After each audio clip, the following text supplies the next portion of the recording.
70 years ago, an Alaskan husky dog called Balto became the most famous dog in the world. Balto was the lead dog of a sled team in 1925. He came to fame because of his part in a relay, which raced across hundreds of miles of snow and ice to bring medicine to sick children in the far north of Alaska. His bronze statue still stands in New York Central Park, inscribed with the words endurance, fidelity, and intelligence.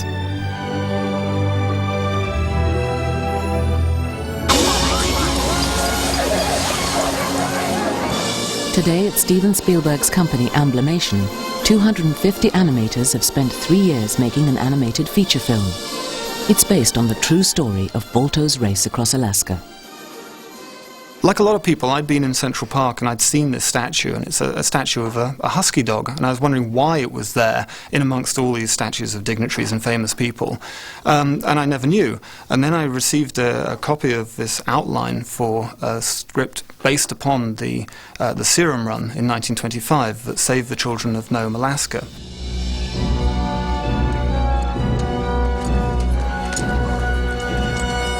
Animal characters always work well in animation. Here was a story, it was about this central character, this dog, that had been the leader of the team. And the idea of making this dramatic and heroic story with this animal character was very appealing. And then also the fact that it was based upon a true story of saving children's lives just made it film we had to make. We went along to Steven and said, we have to make this movie. Unfortunately, Steven agreed with us.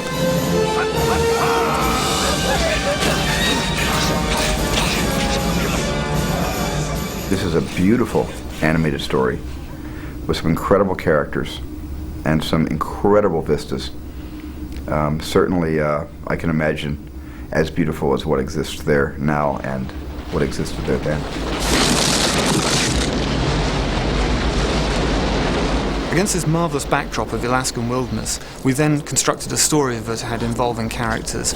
We simplified a good deal on the original story, but we stayed as true as we could to the spirit of the real events of 1925, starting with the outbreak of diphtheria in the children of Nome, Alaska.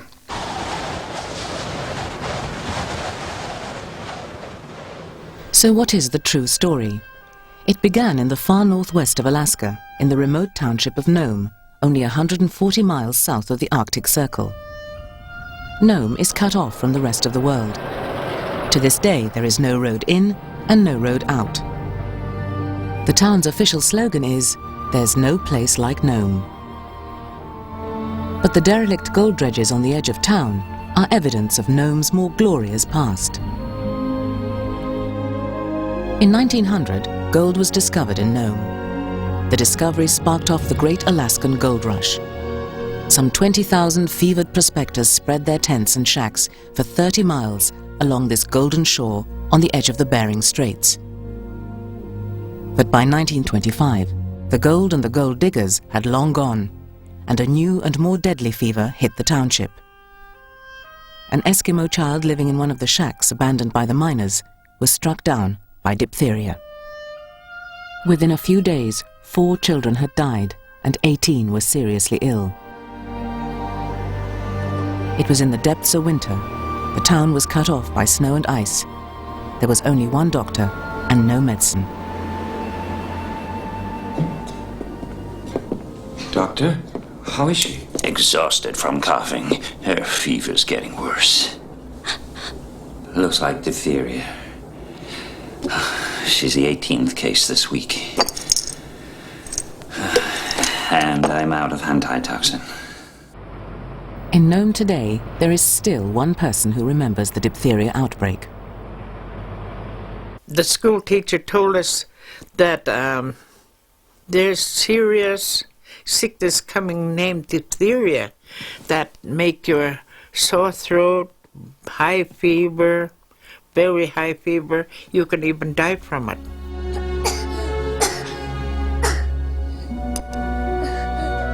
Tus trailers, visita mi canal. I'm telling you, our parents was worried. Everybody was worried because we didn't have no medicine for it until they bring it in. everybody was worried. What made diphtheria so fearful to people was that only 7 years before, a flu epidemic had swept Alaska. In Nome, 91 children had been orphaned. I'm one of the doctors here in Nome now. When Dr. Welch was here, he was the only physician. He had just had to deal with the terrible influenza epidemic of 1918 when thousands of Eskimo children and adults died because they had no natural immunity to the disease. With the diphtheria, I'm sure he was very concerned because he'd never seen a case of diphtheria in Alaska, that they also did not have this natural immunity and so might become very ill, and thousands again might potentially have perished from this problem. Anchorage. Stop. Repeat urgent request. More diphtheria antitoxin. Stop. Nome in grave danger. Stop. Please help. Stop. The real events of the 1925 serum run are actually quite extraordinary. They couldn't get the antitoxin through by rail because there simply wasn't a rail line that ran that far. They couldn't get through by sea because the Bering Straits were frozen over. Nome, pack ice closing in. Cannot ship antitoxin by sea. We'll try by air.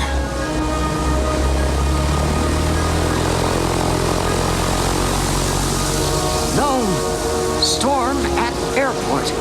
Planes grounded until storm clears. Many regrets. The only way into Nome was the mail and freight system that operated during the Alaskan winters, husky dogs. Huskies had earned their name as savage work dogs used by the Eskimos since the Stone Age to hunt down musk ox and polar bear and to haul their heavy transport sleds across the snowy wastes. Now they were to carry precious medicines to Nome in a desperate race against time. They used a relay, a set of some 20 mushers with husky dogs, stationed right the way across the state to carry the antitoxin and pass it on each to the next. And the reason Balto became so famous is that he was the lead dog on the team that finally brought the antitoxin in to Nome. It was decided to bring the serum by rail from Anchorage to Nenana. At Nenana, it was to be collected by the first dog team in the relay. From Juneau, Office of the Governor. We are shipping antitoxin by rail. Stop. Train line ends at town of Nenana. Stop. Select fastest dogs for sled team to carry antitoxin from Nenana to Nome. Stop. God willing, train will make it through. Stop. The train did make it through and was met by the first musher, Wild Bill Shannon. He lashed the serum to his sled and set off westwards.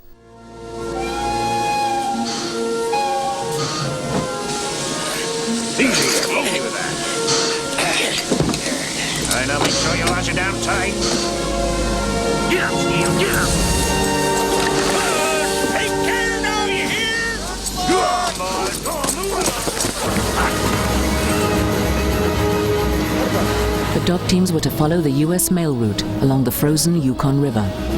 The journey was to take them 675 miles across the heart of Alaska.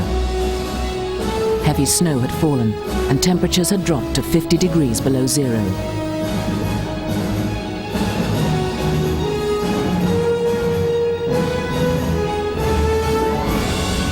At the Eskimo village of Shaktoolik, the serum was passed to Leonard Seppala, the greatest musher in the Alaskan Territory. Seppala took a dangerous shortcut over the icebound Norton Bay, with gale force winds hurling seawater over the breaking pack ice. With snow and hurricane force winds causing a whiteout, the serum was passed to Gunnar Kaysen and his lead dog, Balto.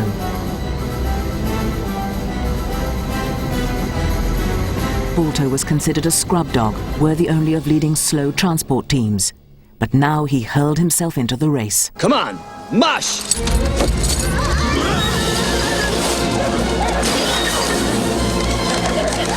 Balto, slow down! Wait up! Hey, you're going too fast.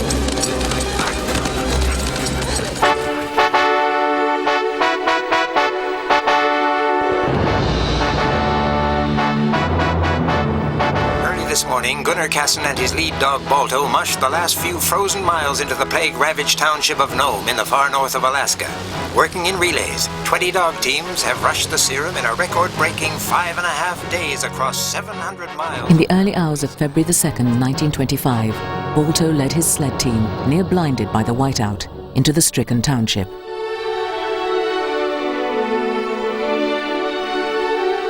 Gunnar Kaysen had missed the final relay in the blizzard, but struggled on over 53 miles in some of the worst conditions ever recorded. The vital serum was pressed into the hands of Dr. Curtis Welch and rushed to the hospital.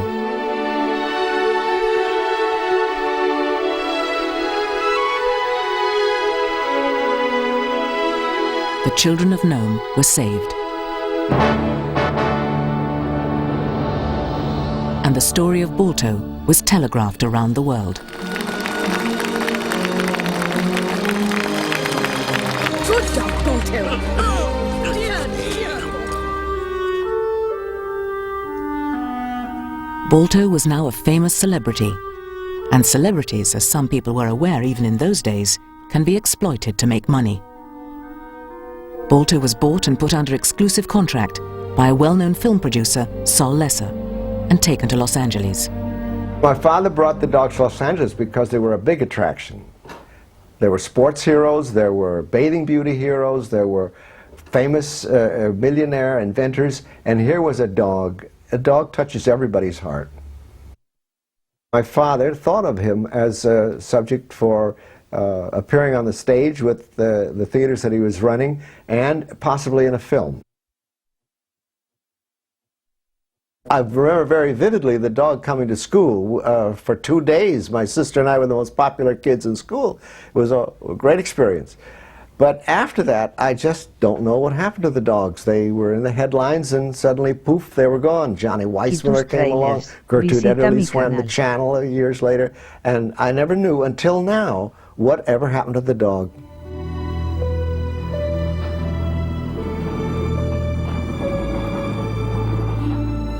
Today, in cold storage in the basement of the Cleveland Museum of Natural History in Ohio, Balto, mounted and faded from his original deep black, resides amongst the other museum exhibits.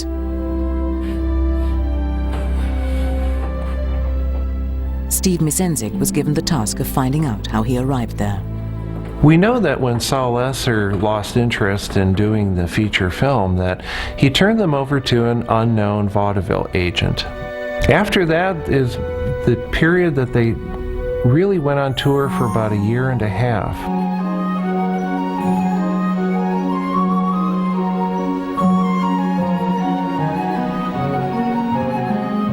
We know that they made some appearances at dog shelters as a beneficial kind of thing.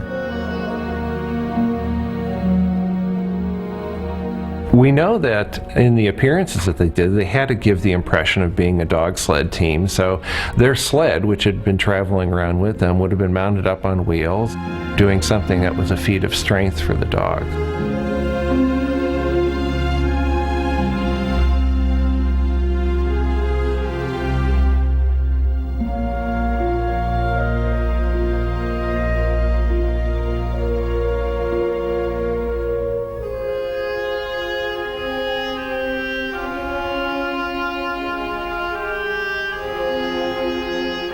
It's interesting from the newspaper accounts of the time. There was a vacationing Clevelander who was a dog enthusiast who heard that the famous Nome Serum Run dog team was making appearances.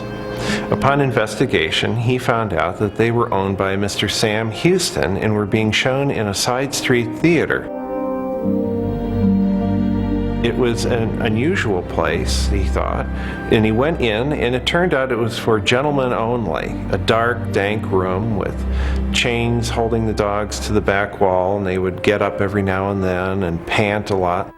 He just became so offended by this, he approached Mr. Sam Houston, and he said, what would be able to be done to get these dogs out of this situation? The entrepreneur Sam Houston finally agreed to sell the dogs for $2,000. But he only gave George Kimball 2 weeks to pay. George Kimball returned to Cleveland to try and raise the money. Another race was on. Someone, and I really don't know who, got the idea that to bring Balto to Cleveland. So they thought it would be best, and I think it was in the paper, to school children save the money. So we all took our pennies and everything to school, and we made a big event out of it. We had a big sign on the bowl that said, "This is for Balto." And we put the pennies all in this big bowl, and we didn't fill the bowl up. I was sorry about that, but we got the bowl fairly full, and then we put it all together, and they took it into Cleveland, and then they sent for Balto. The true story of Balto begins in 1925. It is the middle of winter. The story of Balto is still taught in Cleveland schools. And by tradition, some of the older folk give talks to the kids about the day when they themselves were children, and the husky first arrived in their city. From diphtheria. I remember when Balto and his buddies came to Cleveland in March of 1927, and they had a parade right down Euclid Avenue. Somebody had put wheels from a little red wagon on the sled so they could pull it, because there was no snow at that time. And crowds lined both sides of Euclid Avenue, and down they went, down Euclid Avenue.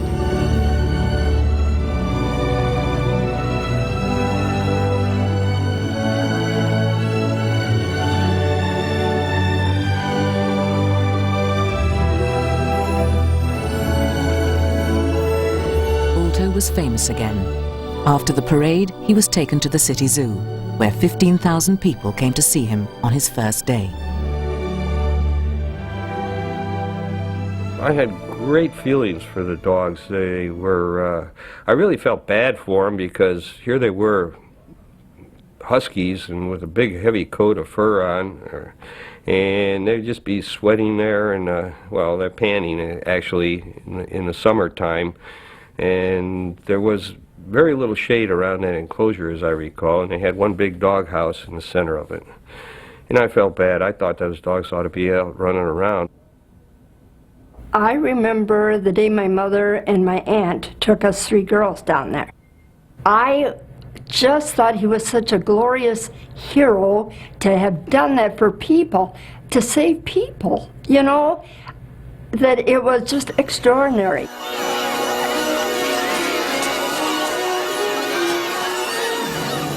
Balto saved the children, and then the children turn around and they save Balto. And all of the filmmakers on Balto are very proud in honoring the symbol of courage and bravery that is Balto. Running in this year's Iditarod, the last great race. Balto died at Brookside Zoo in 1933, but his memory lives on with the annual Iditarod dog sled race, which is held to commemorate the journey of 1925, and is now Alaska's biggest sporting event. 3, 2, 1, go! Rick Swenson! Out of the Iditarod starting gates on his way to Nome. Simon Wells found the Iditarod an important source of inspiration for the movie. It was necessary to do a lot of study to find out just what is Alaska like. So we studied documentary footage and we studied wildlife footage. But most importantly, we studied documentaries about the Iditarod race. And as we studied the tapes, we realized that everything we wanted for the film was right there. There was the sleds going through really dreadful conditions. There were amazing weather effects, all types of snow. And we realized just how awful it must have been in 1925. All right. The filmmakers also talked to dog sled racers. Joe Garney is an Eskimo and one of Alaska's top mushers. Having run the Iditarod 14 times, he knew exactly the conditions the animators would have to recreate. We can have windstorms that are unbelievable. You can have windstorms to where you have to lean into the wind, and it storms so hard that you cannot see the front of your dog team. I mean, I've seen storms where you could not see your feet, and the snow is drifting past you so fast and hard.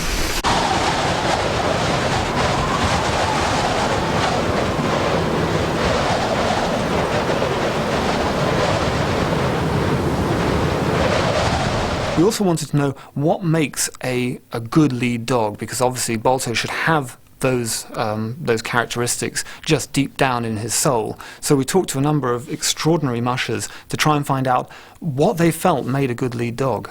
To me, a lead dog is not necessarily, most of your drivers want to get the fastest dog possible up and lead. But for me, it's honesty. It's all depends upon the individual, but for somebody that depends, like out here, you can see this country is wide open country and stuff. A lot of times your life depends on your lead dog.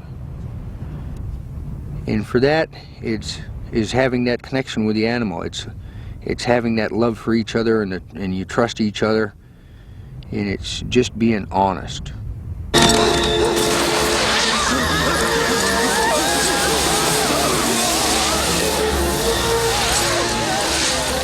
Like, why do you choose this one person to be your companion for life? This animal becomes your companion. Your life depends upon him at times, and his upon yours. All right. Good catch, Balto. I understand that the characteristics of a great lead dog are that he's a natural-born leader, for one, and he's also a very honest and loyal dog. And Balto, this is something we tried to put into Balto. We actually tried to instill all these same characteristics, and I hope we did it.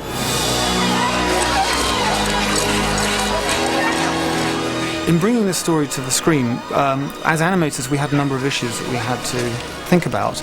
There was the issue of realism.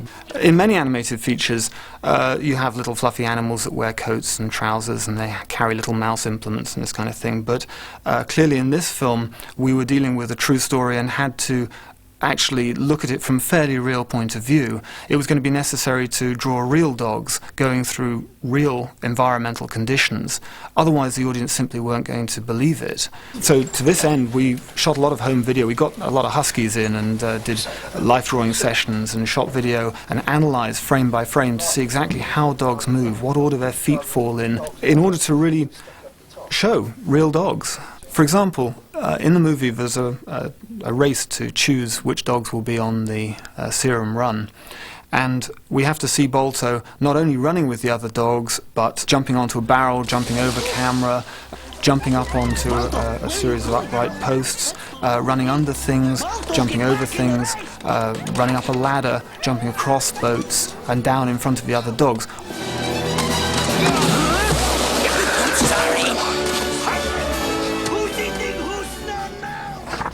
We made Balto's eyes bigger because a lot of him is about emotion, about what he's thinking. So because he didn't have actual hands as such, he has paws, he had to walk on 4 legs. We find that we had to make his eyes bigger so that the audience could read his emotions, right away.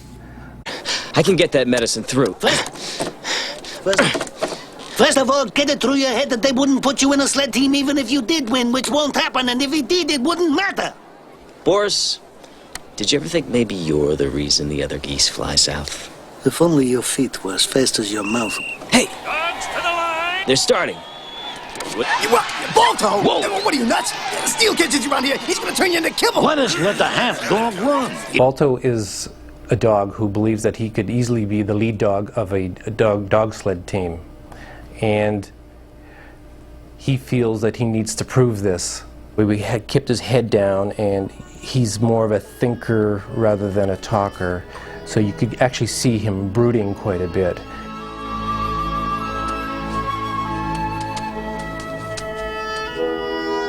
Jenna?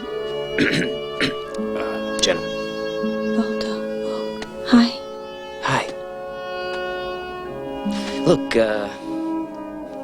just a shot in the dark, but I was wondering if, I don't know, maybe you'd like to go chase a few sticks by moonlight. In order to give Balto a character arc that the audience would travel with, if you like, we chose to make him a half dog, half wolf. And at first he's denying the wolf part of his character, and eventually realizes that it is this very wolf part of him that is going to be how he succeeds in the end. Let me tell you something, Balto.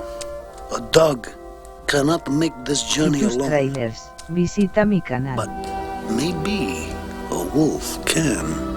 Even though we've changed the story for dramatic effect, it doesn't alter the essence of this legend that was Balto. It's an incredible story, and I think it's as powerful today as it was when it flashed around the world 70 years ago.